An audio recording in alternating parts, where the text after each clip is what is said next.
Hi guys, good morning. Ngayon ay November 9, may bagyo, umuulan. Pero tayo ay magkape with dalawang Chicken Joy, gali at saka burger at galing sa Pipais. Pipais tama tayo? Papais. Magkape kami ni tatay, niyaya ko siyang magkape kasi nga, tulog na naman. Matutulog na naman. Ay, tatay! Tara na tay. Kaya guys, umuulan kasi nga may bagyo, di ba? Tay, may kanin ka dyan. Gusto mo may tinapay din, may burger din. So guys, hindi talaga mawawala ang black cookie. Diba? Halina ka na tay. Kain tayo, mag-almusal. Ito na ang almusal namin ni tatay.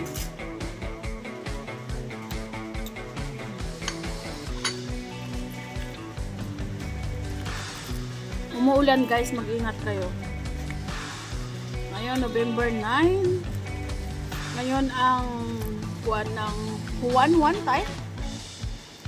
Pangalan ng bagyo? Juan.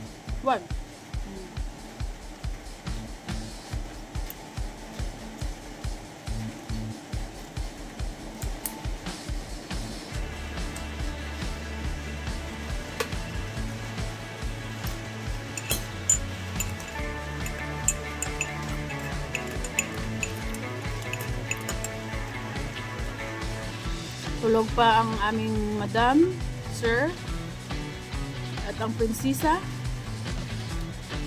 Kami ni tatay kakain.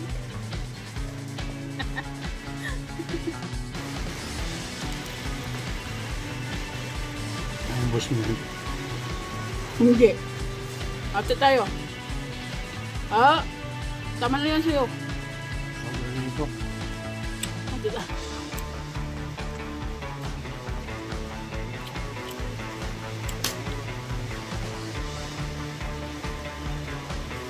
Sa labas kami kumain kagabi.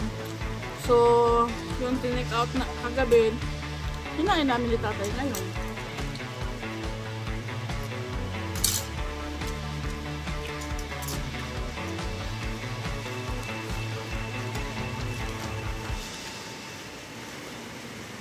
Laklak na. Ang alian ito. Ala, alas 10 na pala tayo. Ano pa?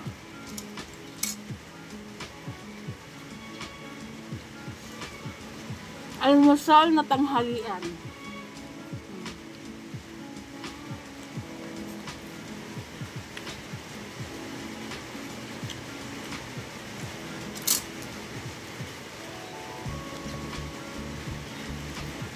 ba ulamin nila ngayon? Mag-ihaw na lang ako, no? No? Kung gusto ni madam magluto kamayang gabi na lang, no? Ihaw na lang ako. Ano yan po? Yan po.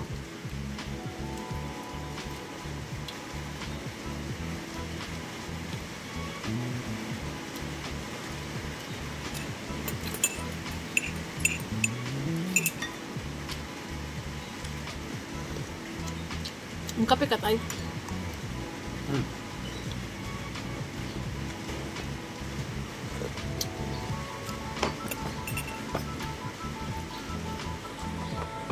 Tatay guys,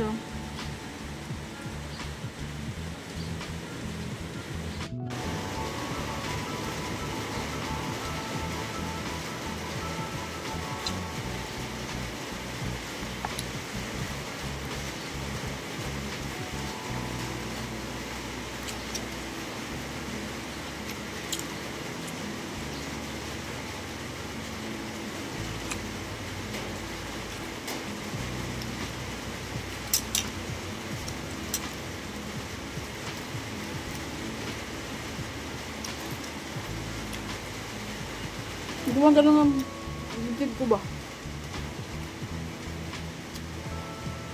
Hindi naman high blood yung 147. Kasi ang over niya ito eh.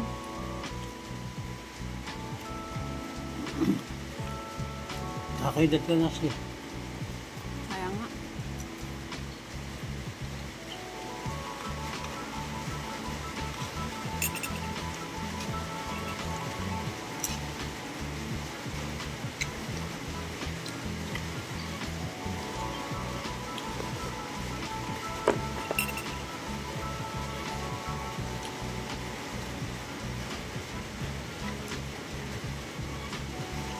Hindi nga akong insulin. Hmm? Insulin, wala na. Baka mababa na palagi. Sure ka ha?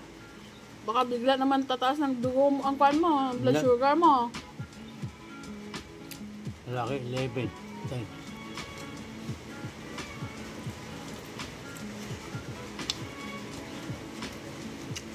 Si tatay guys, mataas kasi ang sugar niya minsan. Napirahan na rin siya.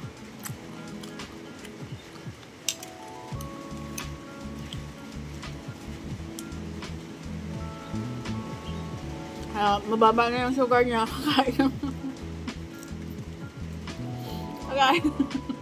Kakain naman niya ng matatamis. Aray. Si tatay mahilig sa kanin. Madami siyang kain ng kanin.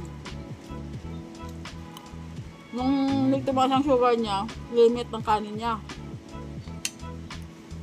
Ngayon, bumabalik na naman siya dami.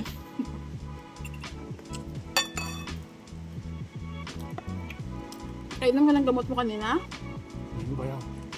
Yung marami. Yung apat. Ano pala? Kita mo na. Sabi mo yung hindi ka pa nakakain. Inom ka. Minom na ako ng gamot sa'yo. Ayun yung mahirap. Ako latay, inumin mo yan.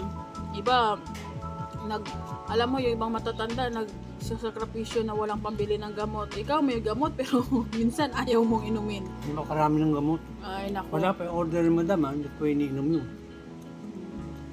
Dapat inumin mo yan. Ay, problema.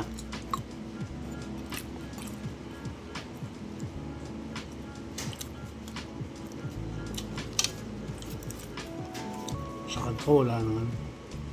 Wala nang pag-asa.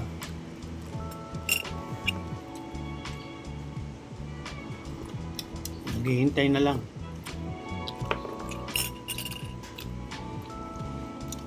Alam mo si tatay, nawawala ng pag-asa sa sakit niya. Kaya ang ginagawa niya ngayon, kain na lang siya. Wala ako nang nakakain. Habang may pagkain na masasarap, kain talaga siya.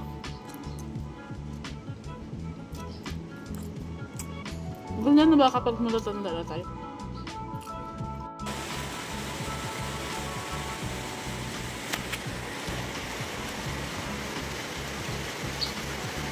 Sa ngayon ang panahon, ang weather for today ay lumalakas ang ulan.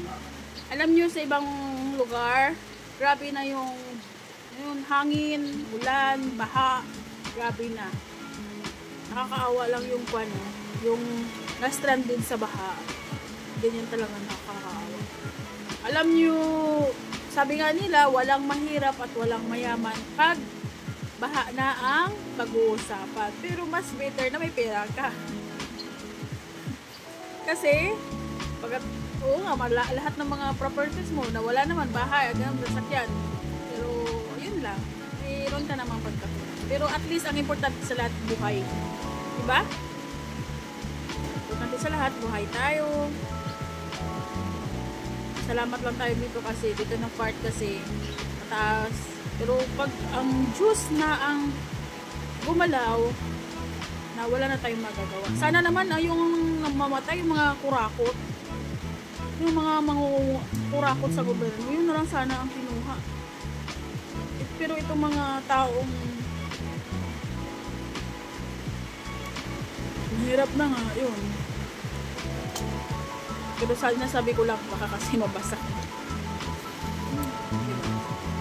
So, ginagawa namin ni tatay ngayon, kape.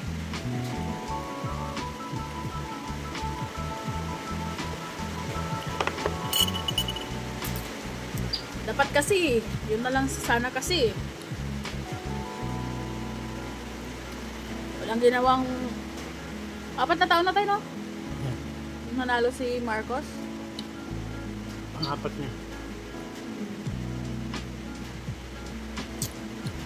Tayo kasi mga Pilipino, may kanya-kanya tayong sinusuportahan. Depende sa'yo kung nakasupport ka kay President Marcos o kung sino ang sinusuportahan mo. At tayong lahat mga Pilipino, may kanya-kanyang prinsipyo kung ano ang dapat nakikita sa isang leader. Diba? Hindi naman natin ginajudge yung isang tao, pero syempre tayo mga Pilipino nakakaramdam ng ano yung tawag na yung ginawa ng gobyerno ngayon. Diba? Grabe, as in. So, Wala nang ginawa kundi mangurakot, magnakaw. Kaya pala laki ng pera, laki ng bahay ng mga congressman. Diba? Tayo naman nagbabayad ng tax. Bayad ng tax. Tapos nanakawin lang. Diba? Sana yun na lang yung kinukuha na lang yung nagnanakaw. Yung nabubuhay ng patas, gumagawa ng maganda, gumagawa ng patas. Doon sana ang pinagpala ng Diyos. Pero ang Diyos na ang nakakaalam kung ano ang dapat niyang gawin. Diba?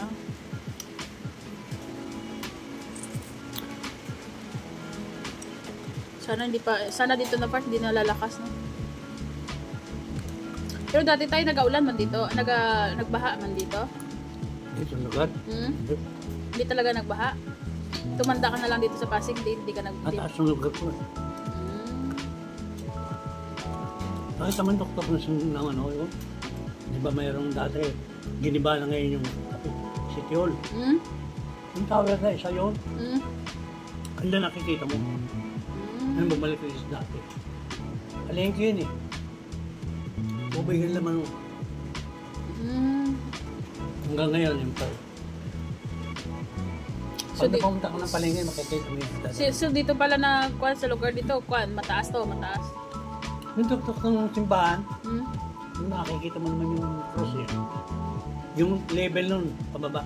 Itong taas na. Pero mong taas nun, ilang feet. Kaya pag lumubog na yun, bago lang tumabahay. Sobrang taas ito. Yung lugar ito.